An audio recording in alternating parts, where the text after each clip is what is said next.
Halo, selamat pagi. Salam sejahtera buat kita semuanya. Pertama-tama, saya akan mengucapkan terima kasih kepada dosen saya, yaitu Bapak Maludin, yang telah memberikan saya kesempatan untuk menyaksikan presentasi saya, dan juga buat teman-teman saya, selamat menyaksikan. Sebelum saya memulai presentasi saya akan memperkenalkan diri terlebih dahulu. Perkenalkan, nama saya Steffi Jacqueline Simanjuntak dengan nomor NPM 2214100068 dari kelas 2 MC. Di sini saya akan mempresentasikan yang berjudul dengan Ekonomi Kerakyatan. Ekonomi kerakyatan adalah suatu sistem perekonomian yang berlandaskan pada ekonomi rakyat sebagai kekuatannya. Ekonomi rakyat sendiri merupakan kegiatan ekonomi yang dikerjakan oleh rakyat dengan pengelolaan berbagai sumber daya ekonomi secara swadaya, tergantung pada apa saja yang dapat mereka usahakan dan kuasai. Ekonomi kerakyatan di Indonesia dimotori oleh Bung Hatta dikala itu pada tahun 1933 dalam kapasitasnya sebagai negarawan dan salah satu pendiri Republik Indonesia. Beliau membuat sebuah tulisan berjudul Ekonomi Rakyat dalam Bahaya. Buah pemikiran Pak Hatta ini kemudian menjadi dasar dari konsep perekonomian Indonesia. Pak Hatta juga dikenal memiliki gagasan tentang konsep koperasi. Badan usaha dengan asas kekeluargaan inilah yang menjadi salah satu ciri sistem ekonomi kerakyatan. Telah menjadi pemikiran Bung Hatta juga untuk membangun ekonomi nasional yang berlandaskan pada ideologi dan budaya bangsa, yaitu Pancasila dan gotong royong. Sifat ekonomi kerakyatan. Ekonomi kerakyatan sejatinya merupakan sebuah sistem yang bertujuan untuk mewujudkan rakyat yang sejahtera. Sistem ekonomi ini juga bersifat terbuka, berkelanjutan, dan mandiri. Terbuka, karena melalui sistem ini harus dapat dipastikan bahwa seluruh masyarakat dapat menjalankan usaha dan memiliki akses terhadap sumber daya yang tersedia.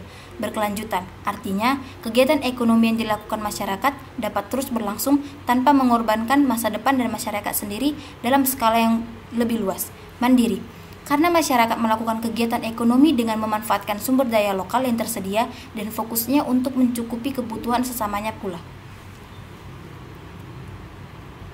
Prinsip ekonomi kerakyatan. Ekonomi kerakyatan dilaksanakan dengan mengusung 3 prinsip dasar. Prinsip ini digunakan sebagai tolak ukur agar jalannya sistem ini sesuai dengan apa yang digariskan di awal. Ketiga prinsip dasar dari sistem ekonomi kerakyatan ini termaktub dalam pasal 33 Undang-Undang Dasar 1945, yaitu pasal 33 ayat 1. Perekonomian disusun sebagai usaha bersama berdasarkan atas asas kekeluargaan. Pasal 33 ayat 2. Cabang-cabang produksi yang penting bagi negara dan menguasai hajat hidup orang banyak dikuasai oleh negara. Pasal 33 ayat 3. Kekayaan alam yang terkandung di dalamnya dikuasai oleh negara dan dipergunakan sebesar-besarnya untuk kemakmuran rakyat. Ciri-ciri ekonomi kerakyatan. Dalam sistem ekonomi kerakyatan, masyarakat dituntut untuk dapat berpartisipasi aktif pada kegiatan ekonomi yang diselenggarakan negara. Sementara kebalikannya, sistem ini pun menuntut pemerintah untuk mampu mewujudkan iklim dan suasana yang kondusif bagi perkembangan dan pertumbuhan dunia usaha. Pada pelaksanaannya, ekonomi kerakyatan memiliki ciri khas yang tak dimiliki oleh sistem ekonomi yang lain, yaitu 1. Mekanisme pasar berkeadilan menjadi tumpuan dengan cara menjalankan persaingan yang sehat. 2. Kualitas hidup, nilai keadilan, kepentingan sosial, dan pertumbuhan ekonomi menjadi perhatian utama. Yang ketiga, mampu menciptakan proses pembangunan yang berkelanjutan berwawasan lingkungan. Yang keempat, memberikan jaminan akan diberikannya kesempatan yang sama bagi masyarakat untuk bekerja dan berusaha. Yang kelima, hak konsumen dilindungi dan seluruh rakyat diperlakukan secara adil. Adapun kelebihan dan kekurangannya, rakyat miskin bisa mendapatkan perlakuan hukum yang adil dalam persoalan perekonomian. Dengan begitu, kesenjangan sosial dapat dipersempit. Yang kedua, sistem ini memungkinkan pemerintah untuk lebih memperhatikan rakyat kecil melalui bermacam program nyata. Yang ketiga, sistem ini dapat dipergunakan sebagai kendaraan untuk membuat kedaulatan rakyat mewujud nyata. Yang keempat, kegiatan ekonomi rakyat kecil dapat terstimulus untuk lebih produktif dan sekaligus bisa melahirkan wirausaha baru. Yang kelima, transaksi pada proses produksi, distribusi, dan konsumsi pun dapat dikelola dengan baik. Kelemahannya adalah, dalam sistem ini tak jarang akan terjadi tindakan bagi-bagi uang pada rakyat.